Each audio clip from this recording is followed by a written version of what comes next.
Bonjour à vous, mes très chers amis, ravi de vous retrouver sur Fatmir Football.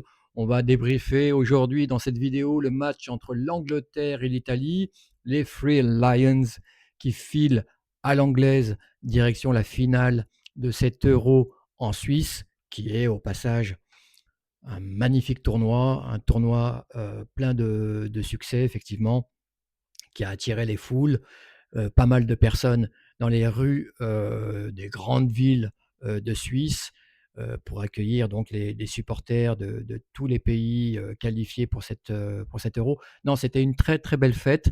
On arrive au terme donc de cet euro et les Anglaises seront là pour la finale.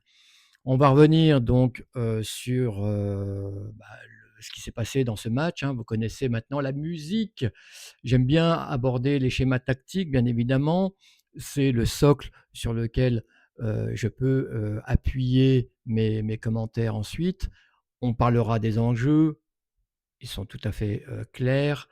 On déroulera le fil du match et enfin, restez bien avec moi jusqu'à la fin, on attribuera donc les notes aux joueuses les plus méritantes, mais aussi à celles qui sont passées totalement au travers. Allez, on en vient maintenant au schéma tactique. On va commencer par l'équipe d'Angleterre et Sarina Wiegman opte encore et toujours pour son 4-3-3. Ce qu'il y a de notable, c'est quand même son remaniement au niveau de la défense, de l'axe défensif, qui a posé énormément de problèmes à l'équipe d'Angleterre. Donc, Jess Carter out, elle est passée totalement au travers de son euro, au profit donc d'Esme Morgan, qui intègre donc l'axe avec Léa Williamson. Donc, une nouvelle association. Esme Morgan, simplement, hein, une joueuse du Washington Spirit, le club de Michel Kang, dont on dit beaucoup de bien. Et c'est vrai que c'est une opportunité pour elle de démontrer ce dont elle est capable en défense. En dehors de ça, sur la composition de l'équipe, rien à dire que du classique. En face, Andrea Sonsin, le coach italien, opte, lui, pour une tactique défensive, d'aucuns diraient frileuse, un 5-4-1. Ce qu'il y a de notable dans la composition d'équipe, c'est quand même qu'il y a, il y a quelques joueuses très intéressantes. On a parlé de Bonansea, la légende du foot italien, Cristiana Girelli, donc l'attaquante italienne aussi indéboulonnable, increvable. Et puis aussi quelques joueuses qui font partie de la relève de la nouvelle génération, comme Caruso, la nouvelle joueuse du Bayern, ou encore Sofia Cantor, son ex-coéquipière partenaire de la Juventus de Turin, qui est une joueuse aussi qui s'est révélée cette année. Voilà ce qu'on peut dire sur l'équipe italienne.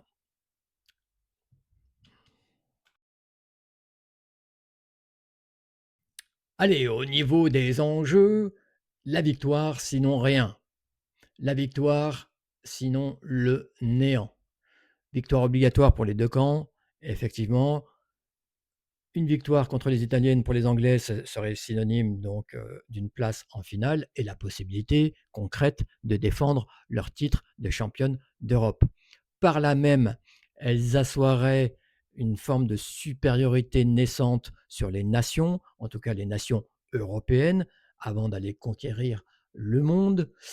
Et la victoire dans cet euro pour la sélection anglaise leur permettrait d'accompagner la montée en puissance aussi des clubs sur la scène européenne, et ça ferait de l'Angleterre une nation incontournable sur l'échiquier mondial. Ça, c'est sûr et certain.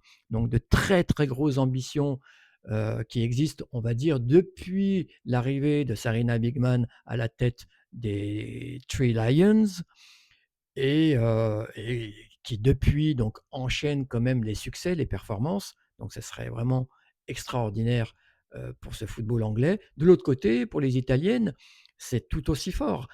Aller en finale de cet Euro, eh ben, ça marquerait quand même les esprits du côté de l'Italie. Ça susciterait forcément l'engouement. Le football féminin se ferait une place dorée dans le panorama donc du football transalpin. bien évidemment. Donc il y a une forme aussi, heu, enfin il y a quelque chose qui dépasse largement le terrain. Là, il faut aller gagner aussi les cœurs, du de des Italiens et et ancrer vraiment ce football italien dans le professionnalisme et le propulser aussi vers les sommets. Donc voilà pour, les enjeux. Bon, concernant le déroulé, de ce match dans le stade de Genève, le scénario qui s'écrivait sous nos yeux était grosso modo ce que j'avais moi, prévu. C'est-à-dire une équipe anglaise, qui avait la possession du ballon, qui avait le contrôle du match, qui mettait beaucoup d'engagement effectivement, dans ce match, face à une équipe italienne plutôt sur la défensive, qui laissait, venir les Anglaises, qui les aspirait même pour mieux contre-attaquer derrière. C'est ce qui s'est passé et c'est vrai que les Anglaises ont beaucoup buté sur cette défense italienne, sur la science, défensive des Italiennes. On peut dire que c'est dans leur ADN, hein, depuis, le catenaccio inventé par Helenio Herrero, hein, ce catenaccio, donc cette tactique défensive des clubs italiens, de l'Inter de Milan notamment dans les années 50-60, qui était très efficace et qui a permis d'avoir des résultats au plus haut niveau pour ces clubs italiens. Donc Helenio Herrero a fait des émules, on sait, hein, pas qu'en Italie, mais essentiellement, bien sûr, en Italie, hein. Et on peut même penser qu'Andrea Sansin s'est aussi inspiré de ce qu'avait pu faire donc son illustre aîné. Donc les Anglaises ont beaucoup, beaucoup buté, sur, cette, défense italienne, au point que ce sont les Italiennes qui ont ouvert le score sur une contre-attaque. Alors, tout est parti, d'une touche, quasiment au milieu de terrain, côté droit.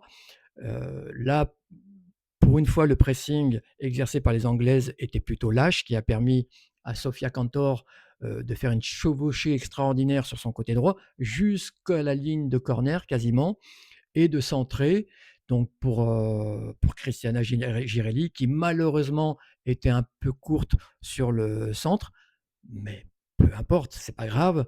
Devinez qui était là pour fermer le deuxième poteau? Barbara Bonansea, donc la légendaire joueuse italienne qui a senti le coup, qui a flairé le coup et qui s'est pas faite prier pour marquer le but pour l'Italie, en plus de superbes manières, contrôle, frappe dans la foulée et ça permet donc aux Italiennes de mener au score et ça leur met un boost incroyable au niveau mental. Bah oui, parce que derrière, en fait, les Anglaises ont continué à buter sur cette équipe italienne qui a mis tout ce qu'il fallait, hein, c'est-à-dire, de la détermination, de la volonté, de l'engagement également, et c'est ce qu'il faut pour obtenir les meilleurs résultats au plus haut niveau, bien évidemment. Sans ça, vous passez au travers et donc elles, elles ont beaucoup, subi, hein, effectivement, de la part des Anglaises qui voulaient absolument revenir au score. Mais le roseau a plié, mais n'a pas rompu. Sauf que, il y a une personne dans l'effectif anglaise qui est extraordinaire, c'est Michèle Agyemang. Quand elle est entrée, elle a fait énormément de différence. Elle a failli marquer un but, qui la résume pleinement, c'est-à-dire beaucoup de puissance, une puissance incroyable, de la vitesse aussi, et puis du sang-froid et de la technique devant le but. Un superbe lob sur Giuliani, donc la gardienne italienne, sauf que le ballon vient s'écraser sur la barre transversale et c'est dommage pour Michel Agyemang parce que ça aurait été vraiment un formidable but. Mais ça ne remet pas du tout en cause l'inéluctable, c'est-à-dire l'égalisation anglaise qui intervient donc au bout du temps additionnel, de ce match où, Michel donc Agyemang, encore elle, et ben, marque, le but égalisateur, donc un but aussi, superbe, et c'est, on peut dire, très, très cruel pour les Italiennes. On sent que derrière le, le momentum, change de camp et on a bien senti que les Anglaises allaient faire la différence en prolongation. C'est ce qui s'est passé. Alors, elles ont eu un coup de pouce franchement, de la part de l'arbitre qui a joué la 12e femme dans cette équipe pour les Anglaises, au détriment des Italiennes qui, pour moi, se sont faites enfler. Je ne peux pas dire les choses autrement. Je trouve que le penalty est généreusement accordé. Il m'a fait penser au penalty accordé à cette équipe d'Arsenal en demi-finale aller, de la Ligue des Champions contre l'OL, où là aussi on siffle un penalty, on ne sait pas trop pourquoi.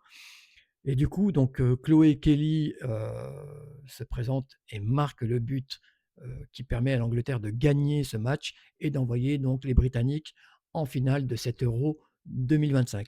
Les Britanniques donc qui filent à l'anglaise, si je puis dire, en finale, au détriment de cette équipe, italienne. C'est vraiment cruel encore une fois pour l'équipe d'Italie, j'ai trouvé, par rapport au scénario du match. Mais les Anglaises ont fait preuve, alors peut-être pas d'un très beau football, c'était un ugly win, pour reprendre encore une locution anglaise, mais les Anglaises ont fait preuve de personnalité, d'orgueil, l'orgueil des championnes, ce qui manque cruellement à une autre équipe, hein. Suivez mon regard, vous savez de qui je parle. Et voilà, l'équipe anglaise qui, joint, l'action aux paroles. Elles avaient beaucoup d'ambition dans cet, Euro. Elles ont démontré sur le terrain qu'elles étaient capables de réaliser ces ambitions-là. Voilà ce qu'on pouvait dire sur le déroulé du match, les amis. Pour finir quand même, je vais mettre, et c'est important, hein, je vais mettre les statistiques, sur ce match pour vous montrer que les Anglaises avaient quand même le contrôle, du match, la possession, hein, notamment 58 à 42. Il y a eu énormément de tirs du côté anglais. Alors elles n'ont pas, toujours bien réglé la mire, hein, parce que sur les 24 tirs tentés par les Anglaises, seulement 7 ont trouvé le cadre. Du côté italien, c'était un peu plus efficace. Le ratio est quand même un peu plus, heu, on va dire, plus intéressant, 11 tirs et 5 cadrés. Mais voilà, il y a eu plus de passes, réussies, du côté des Anglaises. Donc on s'attendait à ça, hein, à ce type de match et ça, je l'avais dit moi avant le match. J'avais même prédit le score. J'avais dit 2-1 pour les Anglaises et c'est le score de ce match. Comme quoi, sur Fatmir Football, nos prédictions, nos pronostics se révèlent souvent très justes. Tenez-vous-le pour dit. Bon, les amis, c'est le moment que vous attendez tous, les notes. Et on va commencer par cette équipe anglaise. Et franchement, bon, les Anglaises n'ont pas pratiqué un superbe football, effectivement, que ça soit en quart de finale et aussi, dans cette finale. Elles passent par un trou de souris pour aller en finale. Moi, je vais quand même noter, j'en ai parlé dans mon déroulé, des impact players que sont Michel Agiemang et Chloé Kelly, qui apportent énormément à cette équipe, beaucoup de fraîcheur, beaucoup d'enthousiasme, qui font très mal aux adversaires quand elles rentrent. Donc je vais mettre la note de 9 sur 10 à Michel Agiemang et Chloé Kelly. En face, franchement, c'est difficile de ressortir une personnalité plus qu'une autre, une joueuse plus qu'une autre. J'ai envie de noter l'ensemble de l'équipe. Je vais mettre la note de 8 sur 10 à l'ensemble de l'équipe, y compris au coach italien, Andrea Sonsin. J'aime beaucoup sa combativité, le fait qu'il fulmine sur la touche, qu'il apporte sa grinta, son énergie aussi à l'ensemble de l'équipe. Voilà, je mets la note de 8 sur 10 à l'ensemble des joueuses avec une mention particulière peut-être à la défense, Salvaille et Linari notamment, Oliveira Olivero, excusez-moi, sur le côté, droit et puis, de l'autre côté, Di Guglielmo, côté, gauche, qui ont été aussi très, très, très fortes, qui ont bien contenu, les Anglaises. Pas assez malheureusement pour, l'emporter, dans ce match.